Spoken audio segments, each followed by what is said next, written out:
are currently now live. This is Ring the Bell podcast number 26. I'm here with my co-host Nathan. How are you, Nathan? I'm good, buddy. That's good to hear. It's good to hear. I have a bit of a cold still. You told me you've got a bit of a flu or cold, so we'll soldier through. We'll lick our wounds after the stream. We'll have a nice cup of tea, but for now, we got some interesting stuff to discuss. I take it you watched the Smith Groves fight and card. I did, yeah. How many fights did you see on that card? I just watched the two. Same. I'll be honest with you. I just watched the Eubank JJ McDonough fight and Grove Smith. Let's start with Eubank JJ McDonough. Weird fight. Eubank looked good towards the end of it, but he kind of, I don't know, he didn't look great in the first two rounds. He looked a bit sort of scared of JJ McDonough's size. And I don't know, it was a very odd fight. Obviously, it ended with JJ McDonough pulling out with a shoulder injury. And then JJ McDonough went up to Eubank Jr. and asked to fight him bare knuckle another time. And it's like, you could see Eubank Jr. points up to the show lights and he's like, why wouldn't we fight in a stadium like here now? Very odd all round. Easy win for Eubank, but he doesn't look all that great. I don't know how much we've learned from that fight. Probably nothing. The sad thing is he's going to get the Rocky Fielding fight. Yeah. And he might win that fight. He might win a world title off beating JJ McDonough. And yeah, he probably doesn't deserve the shot. I would say I would love to see DeHale versus Eubank Jr. and the winner gets the shot at Rocky Fielding. I think that would be...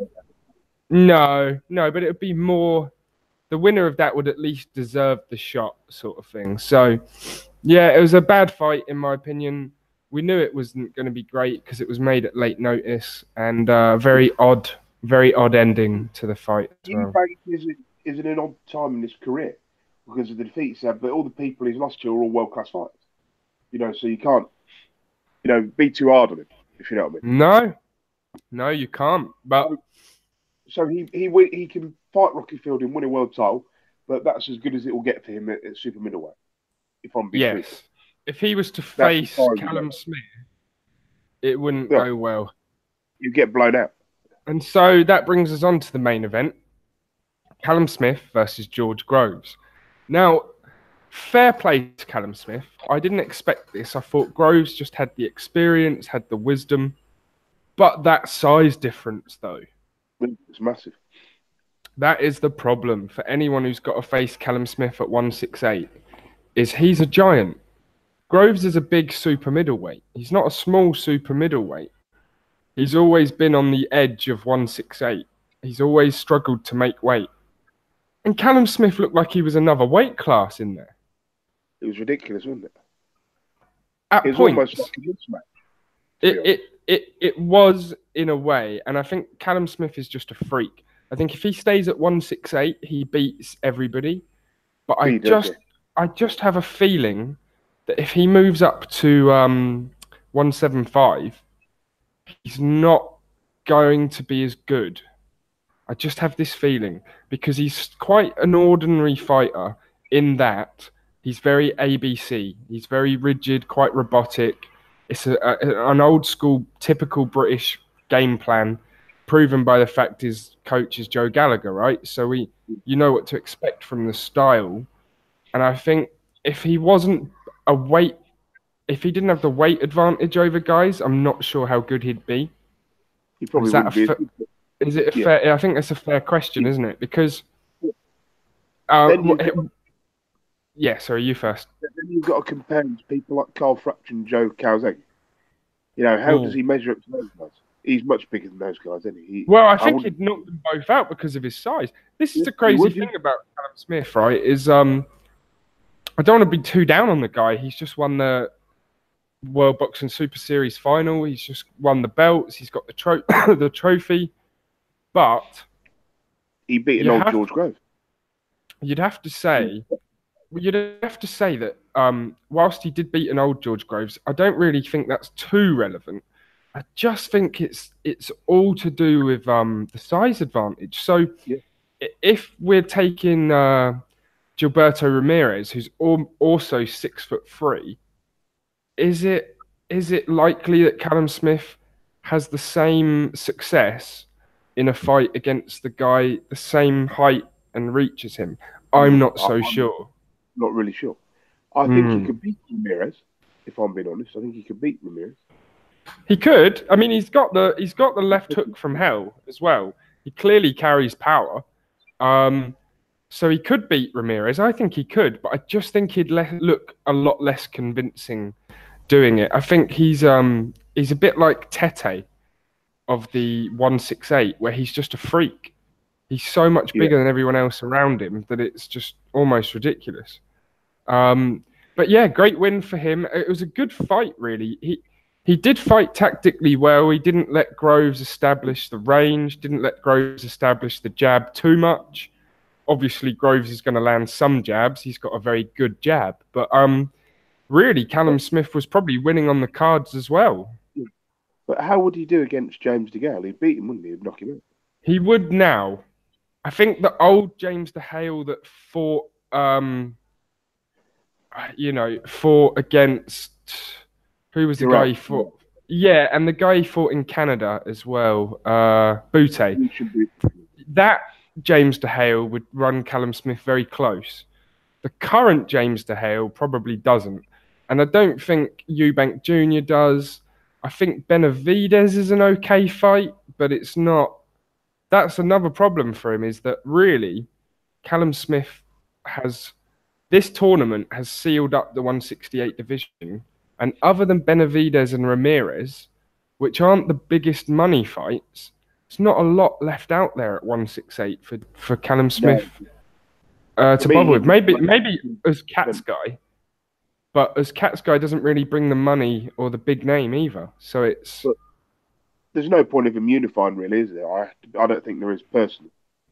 No, I would. Even though I think he'll struggle at 175, I want to see him fight guys his own size. I'd love to see him fight Badou Jack. That'd be a great fight. Callum Smith versus Badou Jack. He'd smash up Anthony Yarde, I think, quite easily. Actually, I wouldn't even see that going 3 or 4 rounds. Second-rate fighters, then what's Smith going to do? That's what the question was. For sure, I think 175 is probably where Callum Smith will end up, because we just have to look how big he is. There's no way that his body can keep making 168 when he's 30. He's already 20. Alvarez or any of those guys, I don't think he can hang with them guys. I think he would. I think he might. I think he's big enough to establish the range and catch them with a body shot and hurt them. It's just, can he box with those guys? I'm not sure. Yeah, it's a tough question, but yeah, fair play to him. Good fight, good win on a big stage. It was interesting to see Kugan Cassius wearing Saudi Arabian garments. That was funny. I don't know if you saw that. Did you see that? That's funny. That was funny. That was. The crowd at times was amusing, because at moments you'd expect everybody to be off their, on their feet in the UK. Yeah. The crowd is just like sitting and clapping sort of thing. So it was quite weird, but they respected the sport and they cheered for it, and they put on. Atmosphere, was there? There was no atmosphere, but they don't really know what to do at a boxing match yet. So I think if it was 2 Saudi Arabian guys fighting each other, there would be a big atmosphere. So, it's a weird one. I think they need to. I do think they need to put more boxing matches on there. I just hope they don't put all British fights on there. There's going to be some weird fights in the World Boxing Super Series that will be between guys that don't have big audiences, and that might be the good fights to take over to Saudi Arabia. Like they should have done this fight in England, really. Sure, I think the Usyk-Gassiev fight would have been more realistic to put in Saudi Arabia, because. But you put it in perspective. This pay-per-view was $16.95, and then you got Tony Bellew fighting Usyk for £20, it makes you wonder, doesn't it? Yes, I think the pay-per-view value was very bad because there was no good undercard. I think that's a big problem for them. I think if they'd have charged a tenner, people would have been more okay with that. But yeah, it's peculiar pricing, peculiar. But to see Chris Eubank take on a British level fighter, no thanks. Is JJ McDonough a British level fighter or is he an English and Irish level fighter? I'm not. I don't even want to say. Probably just about British Irish. Yeah, yeah, exactly. It's not like he's It's not like he's Billy Joe Saunders or no. Well, Billy Joe Saunders is world level, but if you look at the fighters that Billy Joe Saunders fought at British level, there was a lot of good fights in there. Ryder, Blackwell, obviously Eubank himself. Yeah, I mean, you got to get those level of fights before you step up to the top level. Who else was there? There was actually quite a lot. Gary O'Sullivan, Matthew Hall, Martin Murray, Bradley Price. Who was the other guy that retired years ago? The other guy, the British guy that beat Felix Sturm, Darren Barker. Darren Barker. I don't think Billy Joe Saunders fought him, did he? No, but these are fighters that are around at the time. Right. Yes, of course. There's a lot of guys out there that he could, yeah, for sure. And he did fight a lot of good British level guys. Whereas if you look at Eubank Jr.'s record, it's more Hungarian bin men. And Australian Aborigines. Right. And, just bizarre fights that, whilst they get him in position for titles, they're not going to look great on his legacy. Sure, he beat Arthur Abraham was a good win. Arthur Abraham was a good win. It was Arthur Abraham, Nick Blackwell, Dmitry Chudinov. They're his best wins. And don't forget, he's a two-time world champion as well. Technically, he is. But my point still stands that if you actually go back through the record, like, he also beat Bradley Price, but it wasn't at the same point in Bradley Price's career. You've got a lot of fights there that, you just don't know who these guys were. Alexei Rybchev, Frankie Borg, Alistair Warren, Robert Servisabinski, Stefan Horvath, Ivan Djukic. There's a lot of low level European fights for Eubank Jr. And I just worry that they're going to step him back up to world level and he might get beaten. I think even Rocky Fielding might beat him. You know what? If he can't beat Rocky Fielding, then, he's got no business being in the ring for a world title. But I have to be honest. I'd have to agree with that. They've got Jose Uzcategui ranked below Eubank Jr. on BoxRec. That's ridiculous. And I think Uzcategui would probably tear Eubank Jr. to pieces. Jesse Hart. What about David Benavidez? David Benavidez is ranked 9. He wouldn't beat Benavidez. No, I don't think so either. But Eubank Jr. somehow he's top 4 in 168 off beating JJ McDonough. I think he'd be better going back down to middleweight. I agree entirely. I think there's bigger fights there right now. He could fight. That would be a really, really good fight, I think. It will be a good fight. I actually like it. I just think Rocky Fielding might have enough to beat him at the moment because all of the things that I said he needed to learn after the Groves fight, he still doesn't sound like he's learnt those. Yeah, but lessons. Let's be honest, Rocky Fielding is not a world level fighter, is he? I'm not being disrespectful. He's not. He's far from it. He's a world champion. So yeah, I mean, he's European level. He's just below European level, in my opinion. Or maybe I'm being harsh. Or just about European. I don't know. I think he's probably the bottom of the barrel world level. Yeah. The bottom of the barrel world level. They've got him ranked 6th on BoxRec, above Jesse Hart, above James DeHale, above But I David don't Benavidez. think he'll beat Eubank. I think Eubank will be too quick for him, and Eubank would motor along for 12 rounds, and, just about beat him, but only just. We will see, because my theory is that if you've got a good jab from the outside and you're tall, you can keep Eubank Jr. off you. And Rocky Fielding's 6'1", and Eubank Jr. is 5'11". So there's a couple of inches there. It's about the same height difference as Groves and Eubank as well. So Rocky hasn't got the skill, I don't think, to cause the upset. I just don't think he's got it for this particular problem. I would have to agree. I'd have to agree, but I kind of feel like because Rocky Fielding does everything the right way, like he came up the hard way, he had tough fights. He beat David Brophy, John Ryder, Christopher Abrassi after the loss to Callum Smith. So he beat that European level of opposition that got him back to world level. He's a very good fighter, but I still think the win was a fluke. Really, when you look at third ring. I think Tyrone Zoiga was probably sick. I think he probably had the flu or something, because that wasn't the usual Tyrone Zoiga in that ring. Sure. I think Rocky Fielding just had a good month. Got lucky, he gets knocked out by Callum Smith in one round, and yet he's a world champion. To me, that's crazy when you think about it.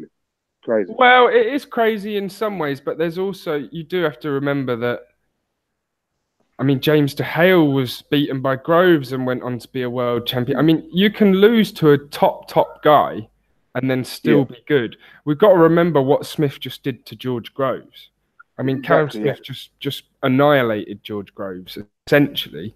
And you'd think Groves would probably beat Rocky Fielding.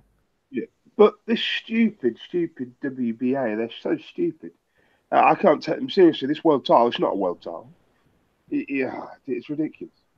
To be fair, it is the WBA World Super Middleweight title, so it's not an interim, and it's not a super belt or a intercontinental belt. Tyrone Zoiga had it for a little while and defended it. Yeah, it's an odd one. Yeah, it is an odd one. I remember, he defended it against Paul Smith, didn't he? Yeah, and Paul Smith, I thought, was a better fighter than Rocky Fielding at one point, to be honest. At one point, he might have been, but I think that boat long sailed. Have you noticed Tyrone all the German fighters fight all the British guys? It's a Sauerland, Eddie Hurt match. It's Matchroom and Sauerland have got a lot of links, so they can do business together easily. And it's a good thing, really. It's a good thing, because the old England-Germany matchup is still a much-loved matchup by both countries. So I like it. I love the England-Germany grudge matches. They're great. But I would like to see where Callum Smith goes next from here. I think he might get the fight against Benavidez. He might get the fight against Gilberto Ramirez. I think the Ramirez fight is the best one. He's 38-0. He's got the WBO world title. It could be a good unification match, and then Callum Smith could move up. Yeah, it'd be interesting. Be a good fight. But I don't know. I might even lean towards Ramirez in that fight, just ever so slightly. He's an underrated boxer, is Gilberto Ramirez. Right. Yeah, but he's so boring. He is boring, but sometimes the best boxers are very dull to watch. Mayweather Jr. was a good example. I believe that Helenius and Tepper had a fight. They did, yeah. Did you? I didn't actually catch this one, so I'll rely on you. It was brutal. Yeah. Helenius, just in the middle of the 8th round, he just took him with a big right hand, and he was gone. Literally took him out. Completely out of the sport. Do you know what? I can't say I'm upset about that. I cannot say I'm upset about it. I like Helenius. He's been in some good fights with British fighters. he's been in some bad fights with British fighters too, but he's always one punch. Oh, he's definitely a wasted talent for sure. But he is always one punch away from doing something in the division, and that shows again. How long his career for? How many years? Because I started following his career about 2009 he turned pro, 2007 possibly, and he was beating. Yeah, the first time I knew of him would have been the Chisora fight, which is 2010. Is it? Yeah, because back then I was only really a British boxing fan. I didn't really know anything about. Did you check the date? Because I think it was 2009, wasn't it, when he fought to Helenius, or is that wrong? I'll check it now for you. Hang on. So it was 2010 or 2011. Oh, Jesus. So 7 years ago was when I first heard of him. He'd already beaten Samuel Peter. He'd already beaten Lamont Brewster, yeah. But that was basically it. Chisora was kind of the fight that got him well known by the British public, I think. And it was a very controversial fight, actually. I personally had Chisora winning that fight by a couple of rounds, actually. But that's a story for another time. Helenius, yeah, it's a good win over Erkan Tepe, mostly because I just like to see and hear that Erkan Tepe has been knocked the fuck out. Shall we talk about... Well, no, were you going to say he keeps getting himself back onto the world scene with... This win barely keeps him alive in the heavyweight division, but only just... I don't know. I think it will probably get him a fight against someone like David Price or maybe a Joe Joyce or someone like that. It's probably quite a big win for him, actually. Omar Figueroa Jr. had a card on, didn't he? Yeah, I didn't watch the fight though. I only saw Joe Joyce fight on the card, and I think that was the only one I saw. Yeah, and so Gale was on his one. He was fighting Robert Guerrero, who's past his best by this point. Let's put it that way. No, Robert Guerrero. Robert Joseph Guerrero, the Ghost. Yeah, I mean, look, Robert Guerrero has had big fights, and every time he's in a big fight, he loses. He's lost to Floyd Mayweather. He's lost to Keith Thurman. He's lost to Danny Garcia. He did manage to beat Andre Berto a while back, but he hasn't had a big win in years and years. So it was kind of an expected win for Omar Figueroa Jr. He got the stoppage in the third round, and he'd actually put Guerrero down 3 times in round 2, and he knocked him down twice in round 3. And Guerrero retired immediately after this fight, which is probably for the best at this point. He hasn't been the same since he lost to Keith Thurman 3 years ago. No. He retired years ago. Yes, but I mean, he's been in big fights since. He's probably been paid well, but he's lost all of the big fights. Look, someone earlier in his career, very close. Oh, sorry, you first. Earlier in his career, he was very successful. Yes, but every time he stepped up into the biggest fights, he got beaten. That was the problem. So, I mean, he beat Katsidis, he beat Andre Berto, but then he stepped up against Mayweather Jr. and he lost, as did everybody that fought Mayweather. Yeah. Then he beat Kamagai, but then he stepped up again against Keith Thurman. And yeah, all of the elite fights he's lost, but he's still a world-class, or was still a world-class contender. It's just that he didn't have the biggest elite wins. Every time he was in against the best, he lost. So no shame in that, really. A good fighter who had a great career. He beat some good guys and just didn't quite make it at the very, very top of the sport. But yeah, no shame in that at all. Artur Szpilka lost to Adam Kownacki. Oh yeah, no, that was last year, actually. Sorry. So I need to check Omar Figueroa Jr. again. Hang on, that was a dumb move. Oh, so that Robert Guerrero fight was actually last year. You sent me in a message that Omar Figueroa. Oh no, I Ah, didn't know. Oh my God, no, I can't believe. Jesus Christ. oh, Oh no. well, I fucked that up. Don't worry about that. That was So on me. It he was fought. Brandon Figueroa who fought Oscar Sorry, yeah. Escandon. Oh dearie me. Sorry. Oh, that was my fault. I should have read the dates better anyway. Don't worry about that. On the same card, James DeHale beat Fidel Montereso Munoz. I think that was a knockout, I believe. Yeah. Jesse Rodriguez, 6-0 light flyweight prospect, beat Joe Edwin Joyce was on as Reyes. well. Joe Joyce beat Did you watch the fight? I watched it. Largo Kiladze. I saw it. It was terrible. Why are they putting him in against these kind of guys? Like, it was a knockout waiting to happen. It was just like he's going to knock him out any minute. He's going to knock him out any second. He He's was going to. actually a slight step up from Lenroy Thomas because his footwork is a bit better. That's about it. It's a step up in the sense that it shows him something different, but he was never ever going to lose that fight. No. Ever. So I mean, I think they need to put him in there with a big bruising guy who's going to give him rounds. How about Duhaupas? Someone like Duhaupas. They were talking about. They did hear a rumor that they were still thinking of putting him on the Wilder Fury undercard against Luis Ortiz, and I thought, no, that's bollocks. That won't happen. Be good if it did, but I think he'd lose to Ortiz.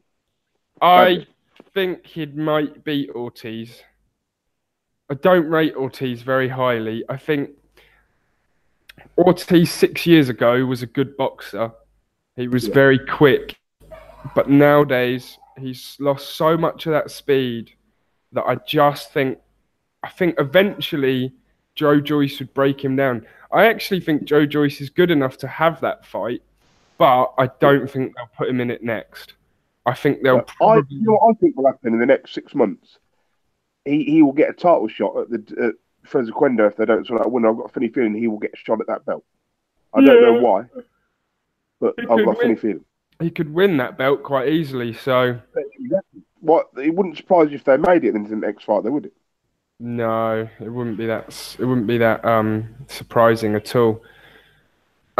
Something you sent me was the Catterall Davies card, and this is coming up on the 6th of October, so this weekend, upcoming weekend. Not a very big card, really. When you actually look at the card, there's only a couple of fights on there that are interesting. Daniel Dubois obviously fighting Kevin Johnson. That's a good step up.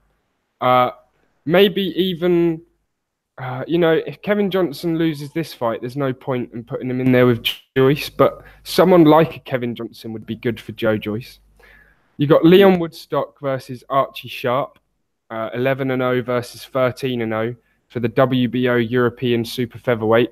That's a good fight of two prospects. I think Leon Woodstock will win, but he's a bit rough, he's a bit raw, he's a bit rugged sometimes. So that's just an all-round good fight. And then you got the main event. Really is the really interesting fight. Jack Catterall, O'Hara Davis for the WBO Intercontinental Super Lightweight title. I'm leaning to O'Hara Davis. I know a lot of people are leaning to Jack Catterall.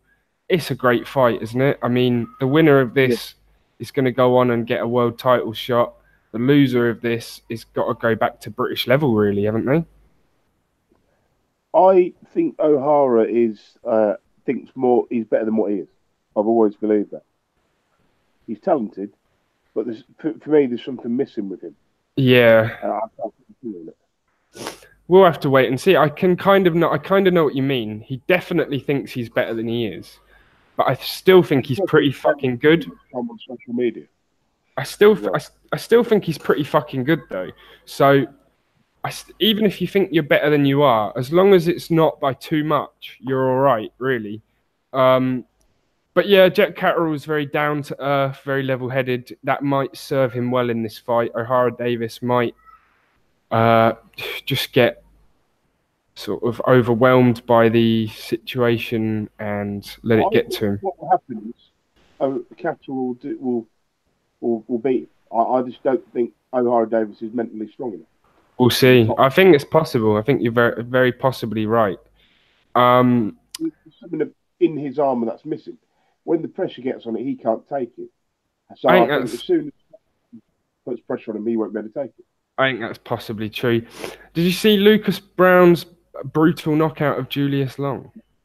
I did. It was ridiculous. Why is Julius Long still fighting? How old is he now?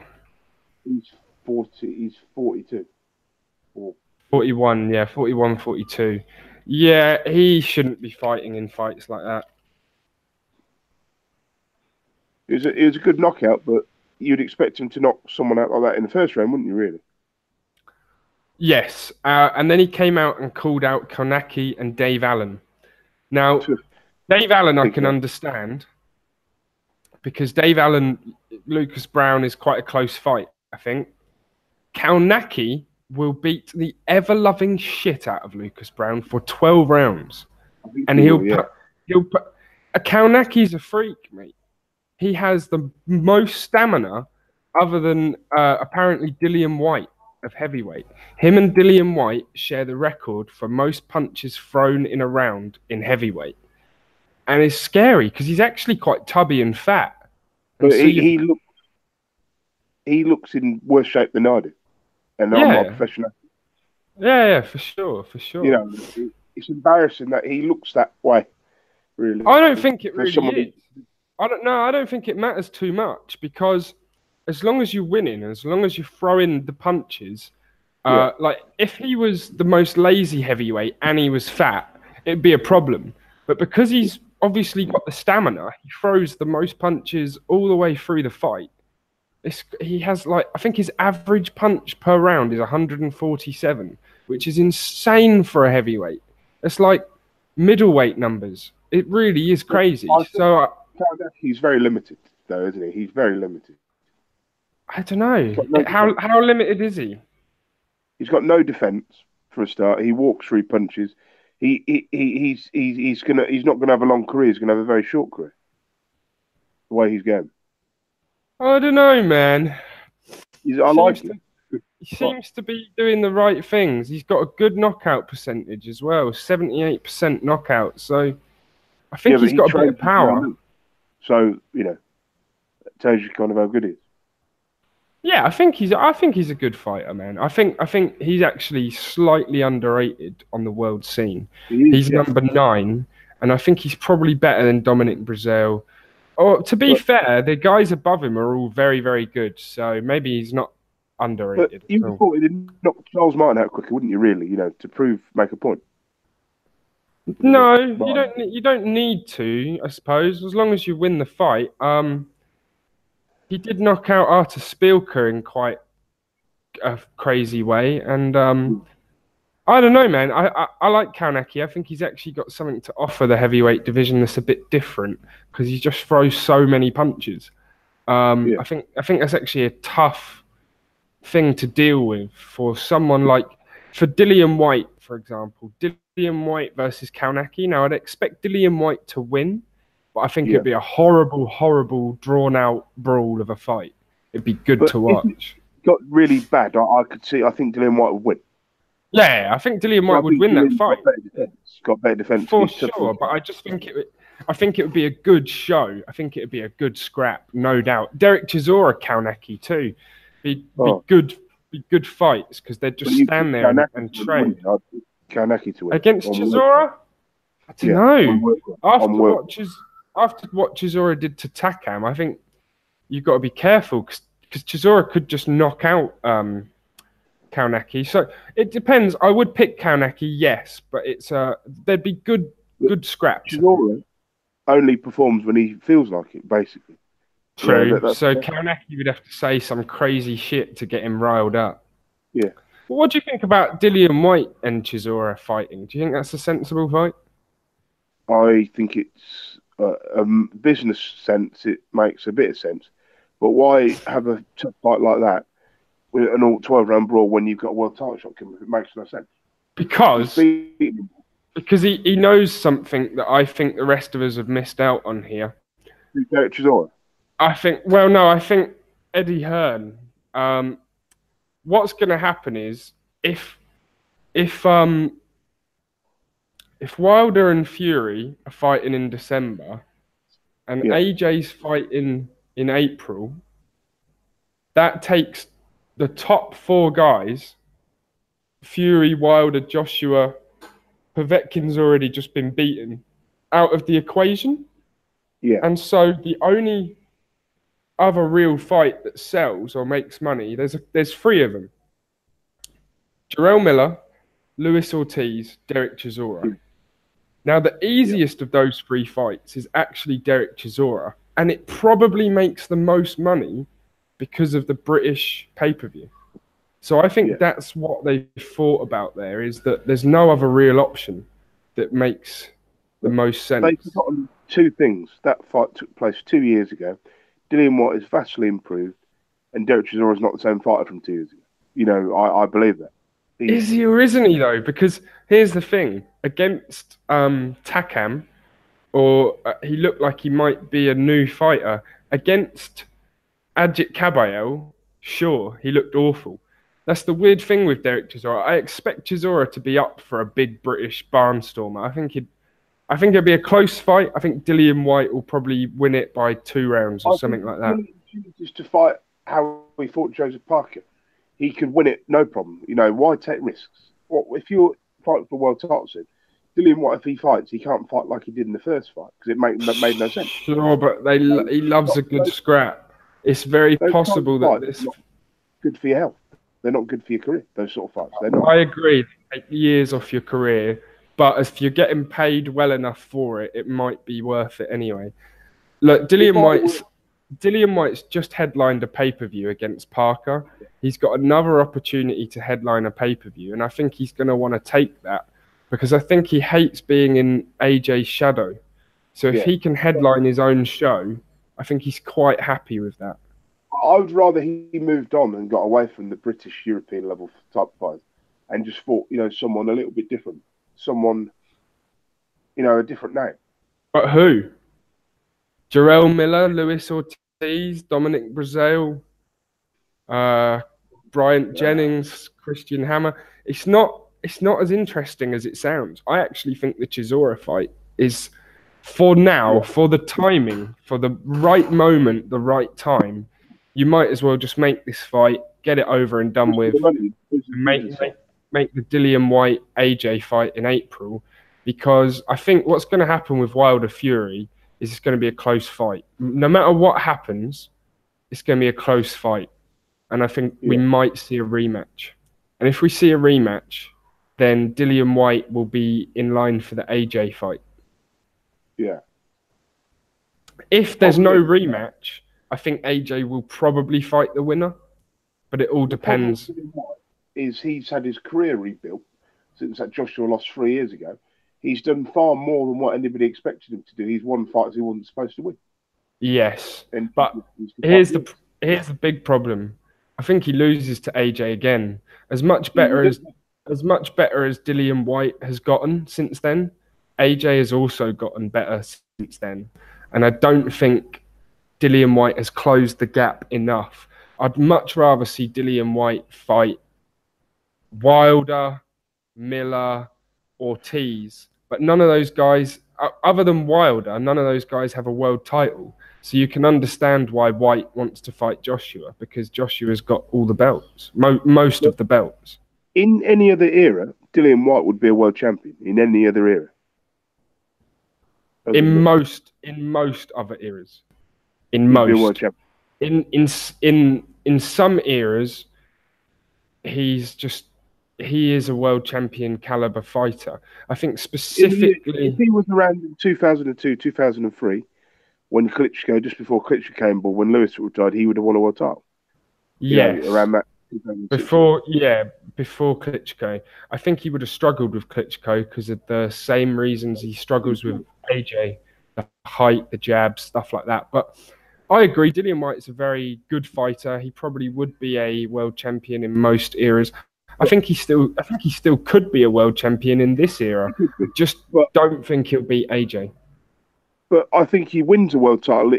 He can do, but it depends on the match rank and who he fights, and what's happening in the landscape. Because obviously, in 2 years from now, it will be a different type of landscape. 100%, 100%. When's Hughie Fury fight? Is that next week? Hughie versus Pulev. Yeah. Good question. It is on the 27th of October, so okay, the end of the month. We'll talk about that in more detail closer to the time. I was just going to quickly have a look at some of the other fights that happened. Obviously, as Katsguy had a win against Esquivel Osvaldo Moderna. He won by unanimous decision in a 10-round stay busy fight. He pretty much won every round, so not a great fight, that one. Not a great fight, that one. Brandon Figueroa, not Omar Figueroa. Obviously, we had that little mistake earlier. Funny one. Jorge Linares had a knockout win in his comeback fight since he lost to Vasyl Lomachenko. He beat Abner Cotto.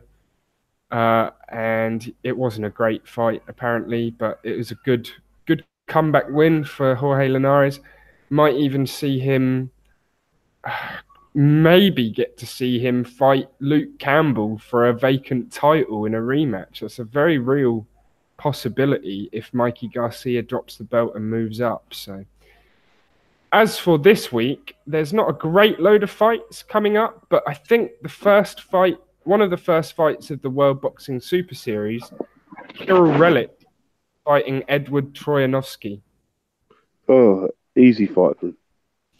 Yeah, I expect Kirill Relik to win that fight, personally. Gavin McDonnell, he's in a fight against Daniel Roman, and that is for the WBA World Super Bantamweight title. Could be a good fight. It's his second world title shot. Let's hope he can... How did he get any world title shots? To be fair, I mean, the first one was against Ray Vargas, and he lost a decision. It wasn't that bad a fight. And then he beat Gamal Yafai for the WBC International Super Bantamweight, and then he beat Stuart Hall in a defense. So he moved back up the rankings quickly. And yeah, I think it's going to be a good fight, actually. I don't know if he'll win that one. I don't know enough about Daniel Roman, but I do hope Gavin McDonnell can bring a world title back to the UK. That'd be great. Obviously, Jack Catterall, O'Hara Davis. We already talked about that. But there's also Soren Visai is fighting Iran Diaz, a 14-2 guy who I've never really heard of. So it's a weird fight. That's in Pak Kret in Thailand. This guy's from Mexico. He's the 12th best super bantamweight in the world, the 3rd best in Mexico. Bizarre fight for Soren Visai to be taking, but obviously they just wanted to have a big fight in Thailand in front of his home fans. So whatever, I suppose. Did you know that he had a fight on the 21st of last month, and it wasn't even for a world title? He didn't defend his belt. Weird. It's really weird. He won a knockout fight in 1 round, but he didn't defend his world title. So very peculiar stuff going on there with Soren Visai. Let's hope we see him in some big fights again soon. That's all I have to say about that one. And there's one more big fight, actually. Probably 2 more big fights to talk about. Naoya Inoue, the guy who destroyed Jamie McDonald in a round, he is fighting Juan Carlos Payano, 20-1 guy from Dominican Republic. He's actually not a bad fighter. He lost to Raushi. He's lost and beat Raushi Warren. Some interesting other fights on his resume as well, against Moreno, Carranza, Santiago. So yeah, I mean, it's an interesting fight. I would expect Inoue to demolish him, though. That's the truth of that. And obviously the other Japanese prospect, well, he's not really a prospect anymore, but Kenshiro, he's fighting Milan Melindo, 37-3. I believe he's from the Philippines, yeah. So a lot of fights going on next weekend. Maybe not the most prestigious fights, but a lot of close 50-50 fights nonetheless. So yeah, we'll have a lot to talk about when we come back next week. Did you have any news you wanted to add at all, bro?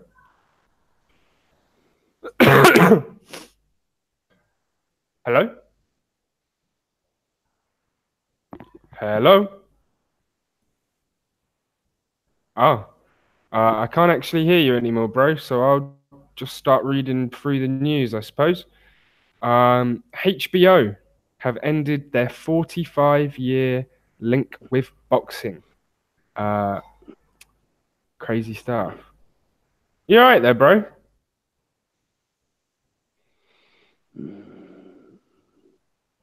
Nathan? He fell asleep.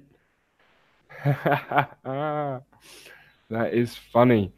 HBO has ended its 45-year link with boxing as a US broadcaster drops out of the sport.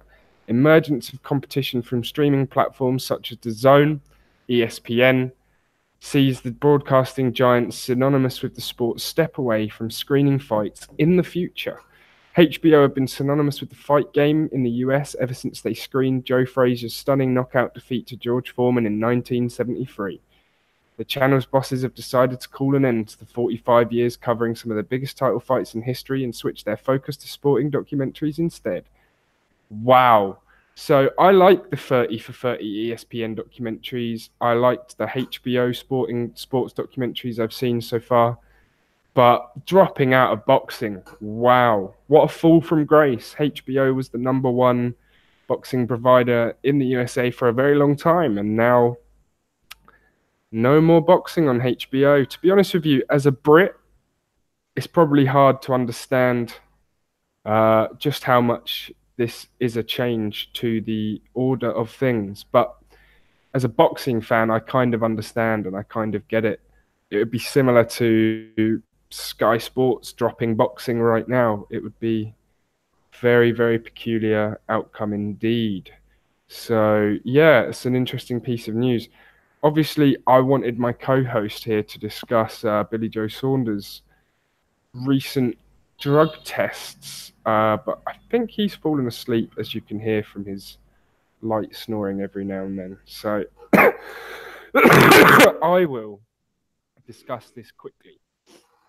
VADA test conducted on August 30 is believed to have discovered adverse analytical findings with oxylafrine, the substance found.